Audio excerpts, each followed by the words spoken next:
হেরা guest রুমে ঢুকে যাওয়ার পর নওশাদ নিজের রুমে ঢুকলো। মনে মনে চিন্তা করছে, মাত্রই তো 24 ঘন্টা হলো মেয়েটাকে বিয়ে করেছে সে, যার সঙ্গে তার বয়স মানসিকতায় কিছুই মিল নেই, কিন্তু সে কিভাবে ওর সঙ্গটা চেয়ে বসলো? তাহলে কি ও ভেতরে একাকিত্বটা চাইছে, কেউ একজন আসুক ওর কাছে? এত বছর তো এভাবে কাউকে কাছে পেতে ইচ্ছে করেনি। 6টা বছর তো কম না। ইচ্ছে করলে সে কতভাবেই একাকিত্বটাকে ঘোচানোর চেষ্টা করতে পারত, কিন্তু কখনো তা মনে হয়নি কারো সঙ্গ খোঁজার। বন্ধুদের বউ থেকে শুরু করে বিজনেস গণ্ডি পরিচিত মিডিয়া সেলিব্রিটি সহ কত মেয়ে তার দিকে কত ইঙ্গিত করেছে গত 6 বছরে। কখনো তো মনে হয়নি কাউকে নিয়ে নিভৃতে একটা সন্ধ্যার কোনো রেস্টুরেন্টে বসে কাটা অন্য চিন্তা অনেক দূরের ব্যাপার। তার এক ইশারায় কত মেয়েরাই তার দুহাতে ধরা দিত, কিন্তু এমন কোনো দুর্বলতা মুহূর্তে তার জীবনে আসেনি যে সে কারো প্রতি এক বিন্দু আগ্রহ হবে। মনে বা শরীরে কোনো প্রয়োজনই না। নিজের আশেপাশে এক কঠিন দেওয়াল সে তুলে রেখেছে। তবে এই মুহূর্তে তার কি হলো? খুব লজ্জা লাগছে নিজের কাছেই। ঘরের সব আলো নিভিয়ে দিয়ে বিছানায় শুয়ে শুয়ে চিন্তা করছে, একদম একটা বিয়ে তার কপালে লিখা ছিল। গীতির জায়গায় কাউকে বসাতে পারবে না ভেবে সে গত 6 বছর পার করেছে। আজ একটা কম বয়সী মেয়ের সঙ্গে জীবনটা বেঁধে গেছে। কি হবে এই বিয়ের ভবিষ্যৎ? নওশাদ চোখ বন্ধ করে চিন্তা করতে করতে ঘুমিয়ে গেল।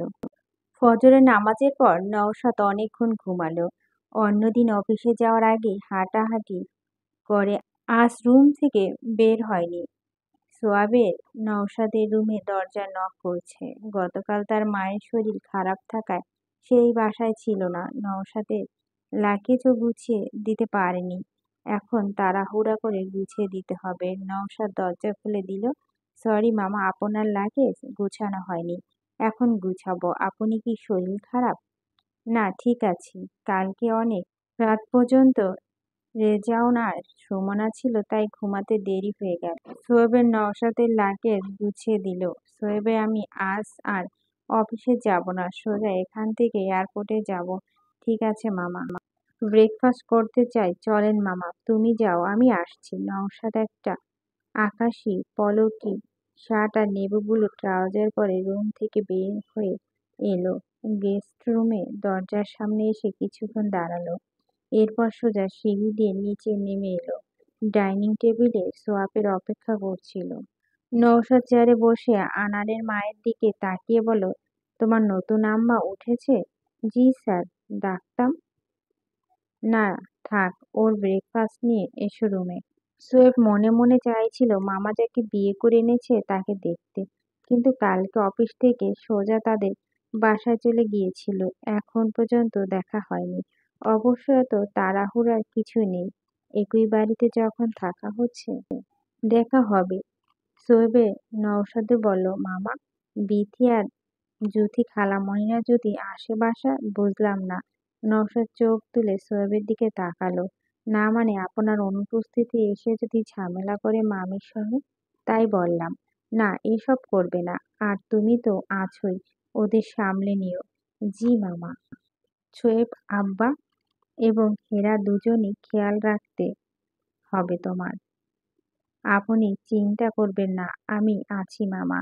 নওশাদ খাওয়া শেষ করে উঠে পড়ল। তুমি খাওয়া শেষ করো, আমি রুমে যাচ্ছি সোয়াব। সোয়েব উঠে দাঁড়ালো। নওশাদ উপরে নিজের রুমে ঢুকে তার কিছু ওষুধ ব্যাগে ঢুকালো। সোয়েব এর কথাটা শুনে একটু চিন্তায় পড়ল বিথি। জুথি হেয়ার সঙ্গে খারাপ ব্যবহার করবে না তো? হেরা তো কারো উপর দায় নেই, সে তো জোর করে বিয়েতে বাধ্য করেনি আমাকে। ইনফ্যাক্ট নওশাদকে কেউ বাধ্য করেনি বিয়ে করতে, সে স্বেচ্ছায় হেয়াকে বিয়ে করেছে। বিথির সঙ্গে কথা বলা দরকার, কিন্তু যাওয়ার আগে তো সম্ভব হচ্ছে না এসব নিয়ে। যখন ভাবছে আনারের মা এসে দরজা দাঁড়ালো। স্যার, আপনার চা। তোমার নতুন আম্মাকে একটু আসতে বলো তো। জি স্যার, বলতেছি। আনানের মা গেস্ট রুমের দিকে ছুটে গেল। নওশাদ চিন্তা করলো হেরাকে একটু বলে যাওয়াই ভালো হবে। বিথি আর জুথির বিষয়, হেরা ভবিষ্যৎটা চিন্তা করতে হবে ওর। হেরা কি চায় সেটা আগে জানতে হবে। বাইরে থেকে ফিরে হেরার সঙ্গে কথা বলবে। নওশাদের মনটা সকাল থেকে কেমন ভার হয়ে আছে কেন জানি, ভালো লাগছে না কিছু। খুব ক্লান্ত লাগছে স্যার। তাকিয়ে দেখি আনারে মা দাঁড়িয়ে আছে। নতুন আম্মা গোসল করে, আমি বইলে আসছি, আসতেছে। ঠিক আছে যাও। নওশাদ ঘড়ির দিকে তাকিয়ে নিজে রেডি হতে গেল। কিছুক্ষণ পর দরজা খুব হালকা হাতে টোকা দিয়ে কেউ। নওশাদ বুঝতে পারছে হেরা এসেছে। শার্টটা গায়ে চাপিয়ে দরজা খুলে দেখে হেরা দাঁড়িয়ে আছে। লাল রঙের একটা সালোয়ার কামিজ পরা, মাথায় ওড়নাটা দেওয়া, ভেজা চুলগুলো ছাড়া, ফর্সা গোল মুখে ওই দুটো চোখ দেখলেই নওশাদের ভেতরটা কেমন যেন হয়ে ওঠে। সদ্য গোসল করেছে বলে হেরার মুখটা আরো বেশি স্নিগ্ধতায় ভরা। নওশাদ মুগ্ধ হয়ে দেখছে। ওর মনটা ভালো হয়ে গেল হেরাকে দেখে। শান্ত গলায় বলো, ডেকেছেন আমাকে? ও হ্যাঁ, এসো ভিতরে। হেরা ঘরে ঢুকতেই নওশাদ নিজের দরজা বন্ধ করলো। তোমার গলার ভার কেন? কান্নাকাটি করছো নাকি হেরা? না, আমার একটু ঠান্ডা লেগেছে, তেমন কিছু না। এসিতে থেকে আমার অভ্যাস নেই তো। খারাপ লাগলে এসি বন্ধ করে দিবে। দাঁড়িয়ে আছো কেন? বসো। হেরা নওশাদের রুমে কর্নারে রাখা সুন্দর কাঠের দুটো চেয়ার আছে, সে একটা চেয়ারে গিয়ে বসলো। নওশাদ আয়নার সামনে দাঁড়িয়ে শার্টের বোতাম লাগাতে লাগাতে আর চোখে হেরাকে খেয়াল করেছে। ব্রেকফাস্ট করেছো? জি। হীরা, আমি কিছুক্ষণ পর চলে যাচ্ছি দেশের বাইরে। 5 দিনের মতো থাকবো। আমি ছাড়া বাসায় সবার কাছে তোমার কোনো অসুবিধা হবে না। কোথায় যাচ্ছেন? বুলগেরিয়া, ইউরোপের একটা দেশ। জানি। ক্যাপিটালের নামটাও খুব সুন্দর। তুমি জানো নামটা? আমি তো জানি না। সোভিয়া। বাহ। ভার্সিটির ভর্তি পরীক্ষার সময় পড়েছিলাম। তারপর প্রাইমারি স্কুল টিচারের চাকরির জন্য পরীক্ষা দিয়েছিলাম। তখন অনেক পড়তে হয়েছে। তোমার চাকরি হয়েছিল? নওশাদ অবাক হয়ে বলল। না। হেরা মাথা নিচু করে ফেলল। লিখিত পরীক্ষায় টিকেছিলাম, কিন্তু ভাইবা পরীক্ষা দিতে দেয়নি। নুরুল। কেন? নওশাদ হেরার সামনে চেয়ারটা এসে বসলো। নুরুল তো কম শিক্ষিত ছিল। সে চায়নি আমি চাকরি করি। ভার্সিটিতে পড়তে গেলাম। প্রথমে হলে সিট পাইনি। একটা বাসায় কয়েকদিন মেয়ের সঙ্গে সাবলেট থাকতাম। সেই বাসা থেকে ক্লাস করতে যাওয়ার পথে প্রতিদিন ডিস্টার্ব করতো। বাসায় ঢুকে পড়তে চাইতো জোর করে। বাড়ির মালিক আমাকে বললেন বাসা ছেড়ে দিতে। মামারাও বললেন পড়াশোনা বাদ দে। আমার তো মতামত কোনো জোর ছিল না কারো উপর। নানা তার পেনশনে এত টাকা আমাকে লেখাপড়া করিয়েছেন। নানা খুব শখ ছিল আমাকে পড়াবেন, বিসিএস পরীক্ষা দেওয়াবেন। তোমার কি ইচ্ছে ছিল? চুপ করে রইল হেরা। আগে যা ইচ্ছে ছিল সেগুলো না হয় দেখা যাবে পরে। তুমি আবার পড়াশোনা শুরু করো হেরা। হেরা অবাক হয়ে বলল, কিভাবে? আমার তো ইয়ার লজ গিয়েছে। নওশাদ বলল, সেসবের কোনো ব্যাপার না। তোমাকে একটা প্রাইভেট ভার্সিটিতে ভর্তি করে দিই। না না, অনেক টাকার ব্যাপার। লাগবে না। কত টাকার ব্যাপার? 5 লাখ, 10 লাখ? এত টাকা? হেরা বড় বড় চোখ তাকালো। নওশাদ হেসে দিল। আমি বুলগেরিয়া থেকে আসি, তোমাকে ভালো একটা ভার্সিটিতে ভর্তি করে দিব। তুমি পড়াশোনা করবে, ঠিক আছে? কোন সাবজেক্ট পড়তে চাও সেটা তুমি চিন্তা করে রেখো। ভার্সিটিতে পড়তে হলে আমাকে এই বাসার বাহিরে যেতে হবে একা। নুরুল আর তার লোকজন ঠিকই আমাকে খুঁজে বের করে তুলে নিয়ে যাবে তখন। আমার পড়াশোনা দরকার নেই। হেরা আতঙ্কিত চোখে নওশাদের দিকে তাকিয়ে আছে। নওশাদ হেরার সামনে এসে দাঁড়ালো। এরপর বলল, হেরা, তোমার আমার ক্ষমতা সম্বন্ধে কোনো ধারণা নেই, তাই ভয় পাচ্ছ। এই ঢাকা শহরে শখানেক নুরুলকে আমি নওশাদ আজমি পকেটে নিয়ে ঘুরি। যে কোনো সময় ইচ্ছে করলেই পকেটে পিচে মেরে ফেলতে পারি। কেউ টেরই পাবে না। নওশাদের দিকে অবাক হয়ে তাকালো হেরা। কি? তাকিয়ে কি দেখছো? আপনার অনেক টাকা, অনেক ক্ষমতা। নওশাদ হেসে দিল। যাদের টাকা থাকে অটোমেটিক তাদের কাছে ক্ষমতা চলে আসে। আমার অনেক টাকা নেই, তবে আমার কিছু টাকা। আমি তো জানি, যাদের অনেক টাকা থাকে তারা অনেক কঠিন মানুষ হয়, বয়স্ক হয়, অনেক খারাপও হয়। আর কি কি হয় হেরা? নওশাদ হাসছে। অনেক গম্ভীর থাকে, মানুষের সঙ্গে খারাপ ব্যবহার করে। আমাকে তোমার কেমন মানুষ মনে হচ্ছে? অনেক ভালো মানুষ, হাসি খুশি মানুষ হেরা। গলা নামিয়ে বলল, বয়স্ক মানুষ মনে হচ্ছে না? না, নওশাদের খুব মজা লাগছে হেরার সঙ্গে কথা বলে। মেয়েটার মধ্যে কত সরলতা! বুঝলে হেরা, টাকা দিয়ে মানুষের ভিতর গুণগুলো পরিমাপ করা যায় না। আমার আজকের এই অর্থবিত্ত অর্জন করতে অনেক পরিশ্রম করতে হয়েছে। এই পরিশ্রম করতে গিয়ে আমি আমার ভিতরে আমিটাকে হারিয়ে যেতে দেইনি। আমি তোমার কাছে মনে হচ্ছে আমি হাসি খুশি মানুষ। আমি আরো হাসিখুশি ছিলাম গীতি আমাকে ছেড়ে চলে যাওয়ার পর একা হয়ে গেছি। ওনার একটা ছবি দেখাবেন আমাকে? শিওর, দেখাচ্ছি দাঁড়াও।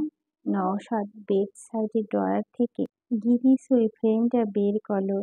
এই যে গীতি আরা। হেরা হাতে দিল ফ্রেমটা, ছবিটা দেখলো। আপনার ছেলে দেখতে ওনার মতো, তাই না?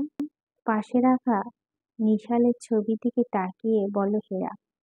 নিশালের মায়ের মতো দেখতে। হেরা ছবিটা ড্রয়ারে তুলে রাখলো। নওশাদ বলল, হেরা, এই বাসায় এতদিন নানা জনে নানান কথা চলছে। যারা এই কাজ নিজ দায়িত্বে করতো তারা তোমার উপর একটু রাগ দেখাবে। তাদের উপর তুমি মন খারাপ করে থেকো না।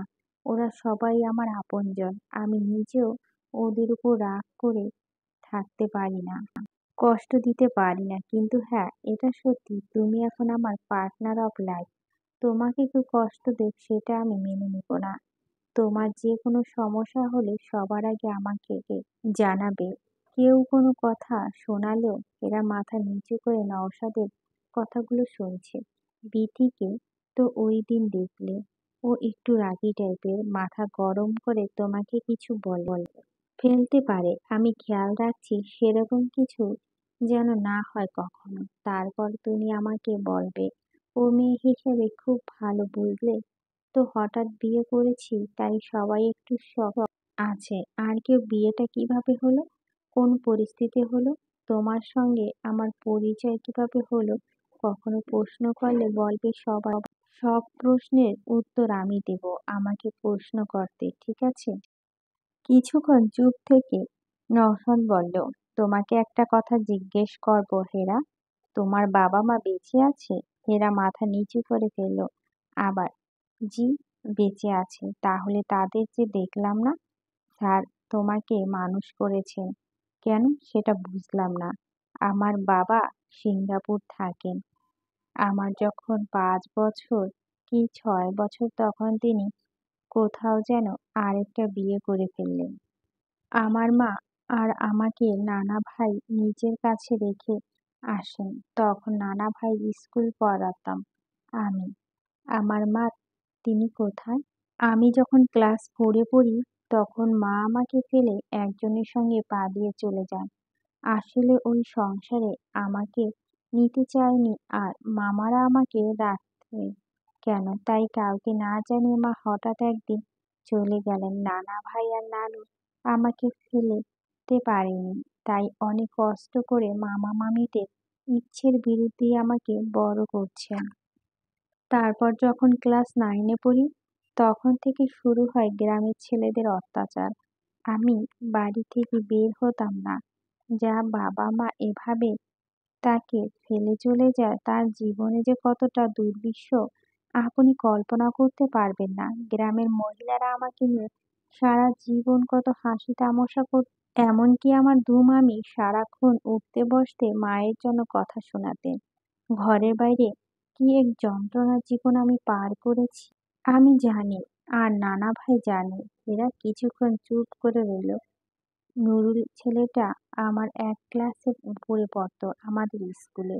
বখাটে ছেলে, পড়াশোনা নেই, মারামারি, নেশা করা, এসব করে বেড়ায়। ওর জন্য স্কুলে কত মানসিক অত্যাচার সহ্য করেছি। সবাই ভালো রেজাল্টের জন্য প্রাইভেট টিচারের কাছে পড়তো। নানা এত টাকা ছিল না, আমি কোনো স্যারের কাছে পড়তে পারি নাই, নানাই পড়াতো। কলেজে উঠতেই ছেলেদের অত্যাচার আরো বেড়ে গেল। কলেজে ছিল বাড়ি থেকে দূরে, যাওয়ার পথে নুরুল দলবল নিয়ে পুরো রাস্তা মোটরসাইকেল নিয়ে পিছনে পিছনে যেত। কোনো মেয়েকে আমার সঙ্গে কলেজে যেতে দিতই না তাদের ফ্যামিলি। একা কলেজে যেতে পারতাম না, কলেজ বন্ধ করলাম, বাসায় বসে পড়তাম। মামিদের সংসারে সব কাজ করে দিতে হতো, তারপর পড়তে বসতাম। একটা সময় রুহুল সন্ধ্যা হলে বাসার চালে ঢিল ছোড়া শুরু করলো। গভীর রাত পর্যন্ত একটু পর পর চালে ঢিল ছুটতো, বৃষ্টির মতো ঢিল ছুটতো কখনো। ঘরের পিছনে গিয়ে অদ্ভুত অদ্ভুত আওয়াজ করত, নাম ধরে ডাকাডাকি করত। কি যে লজ্জার বিষয় ছিল! চেয়ারম্যান গ্রামের মাতুব্বরদের কাছে বললে কোনো লাভ হয়নি। তারা নানাকে মামাদের বলতো মেয়েকে সামলে রাখবে, বিয়ে দিয়ে দেন। মামারা বিয়ে দিতে চাইলো, আমিও ভাবলাম বেঁচে যাব হয়তো, কিন্তু বিয়ের সম্বন্ধ আসলে তাদের হুমকি ধামকি দিয়ে বিদায় করত। আমার খালাতো ভাইয়ের সঙ্গে বিয়ে ঠিক করলো চুপি চুপি নানা মামারা।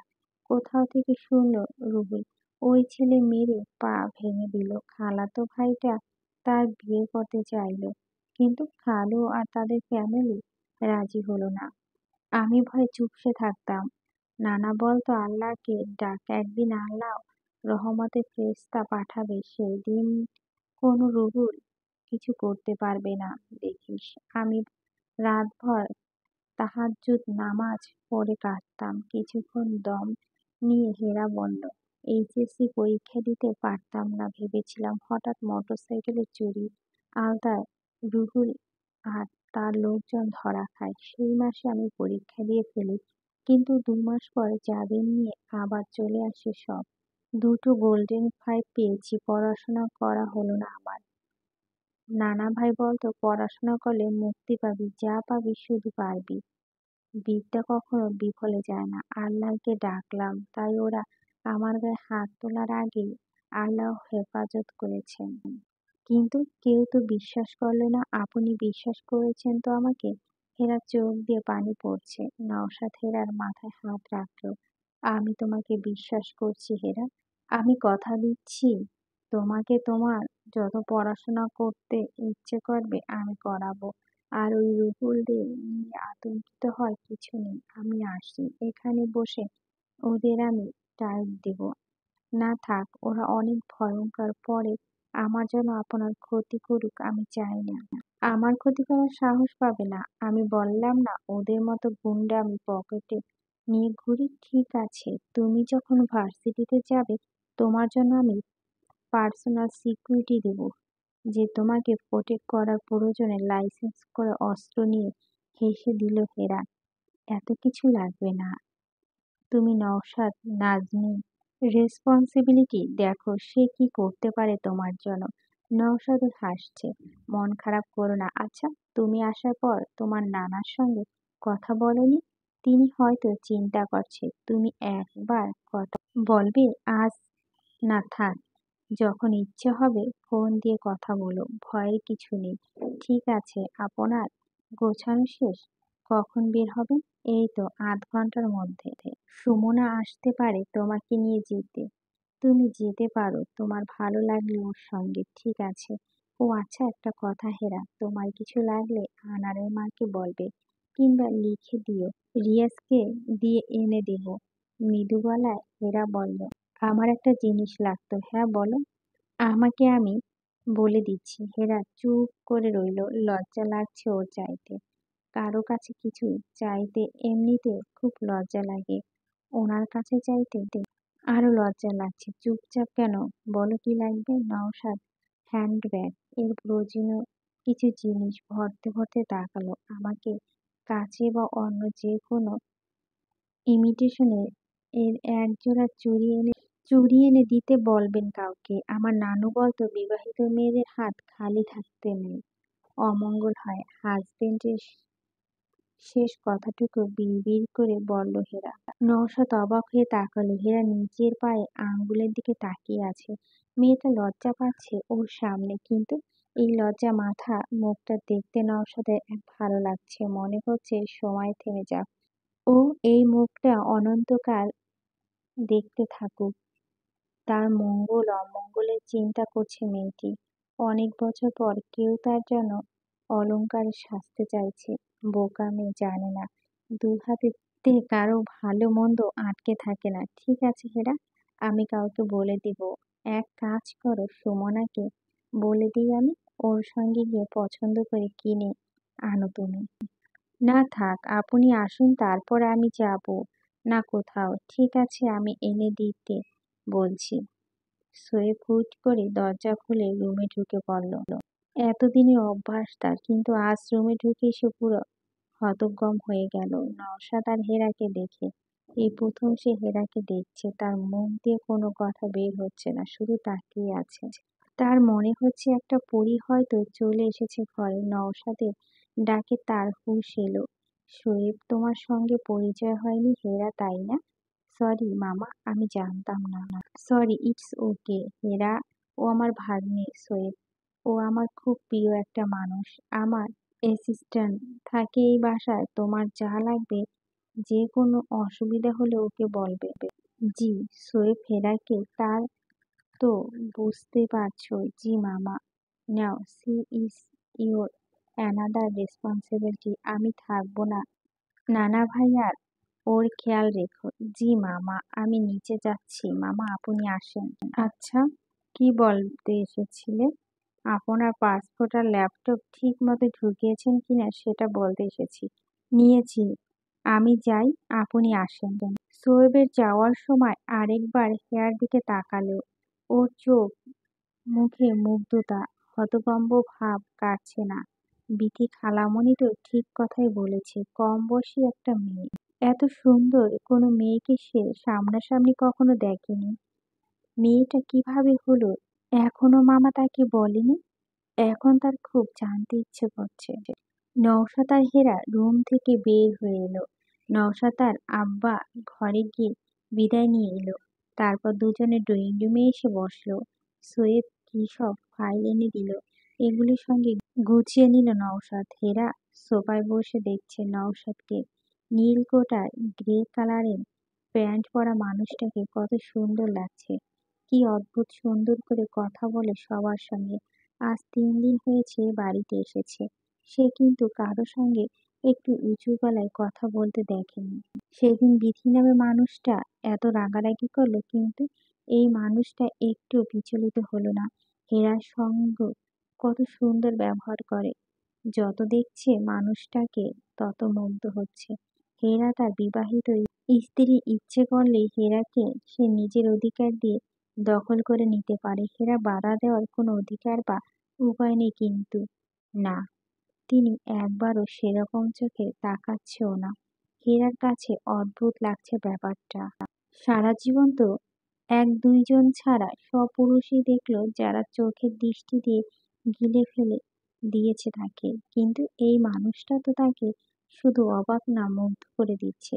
নওশাদ এবার চোখ তুলে ওর দিকে তাকালো। লজ্জা পেয়ে হেরা চোখ নামিয়ে ফেললো সঙ্গে সঙ্গে। পারুলের চায়ের ট্রে নিয়ে এসে পাশে দাঁড়ায়। 4 দিন জ্বরে ভুগে আজ সে একটু ঠিক হয়েছে। নওশাদ চায়ের কাপ হাত তুলে নিয়ে হেরার দিকে তাকালো। হেরাকে পারুল কাপ তুলে দিল। সে মুগ্ধ হয়ে দেখছে হেরাকে। তার কাছে মনে হচ্ছে সিনেমার নায়িকার মতো সুন্দর একটা মানুষ তার সামনে। ছাদ যেমন সুন্দর, ওনার বউটাও অনেক সুন্দর হয়েছে। হুদাই বিথি খালাম্মা এই মানুষটার পিছে লাগছে। আহারে কি সুন্দর মুখ মাইয়াডার। সোয়েব পারুলের দিকে তাকিয়ে বলো, যাও আনারের মাকে আসতে বলো। আনারের মাকে নওশাদ বলো, আব্বা খেয়াল রাখো। আর তোমার নতুন আম্মা কিছুই জানে না এই বাসার। তুমি সব সময় সঙ্গে সঙ্গে থেকো। স্যার আপনি চিন্তা করবেন না। নওশাদ উঠে দাঁড়ালো। সোয়েব আনারের মাকে ইশারা করতে আনারের মা চলে গেল সেখান থেকে। মামা, আমি গাড়ির কাছে আছি। সোয়েবও উঠে চলে গেল। হেরা চায়ের কাপ নামিয়ে দাঁড়ালো। তুমি ভয় পেও না হেরা, এখানে সবাই তোমার খেয়াল রাখবে। হেরা সব সময় যেভাবে চুপচাপ দাঁড়িয়ে থাকে, শেষ চুপচাপই এই দাঁড়িয়ে রইল সেভাবে। নওশাদ তাকিয়ে আছে হেরার দিকে। আসি তাহলে হেরা। জি। হেরা খুব বলতে ইচ্ছে করছে সাবধানে থাকবেন, কিন্তু তার গলা দিয়ে কোনো আওয়াজ বের হলো না।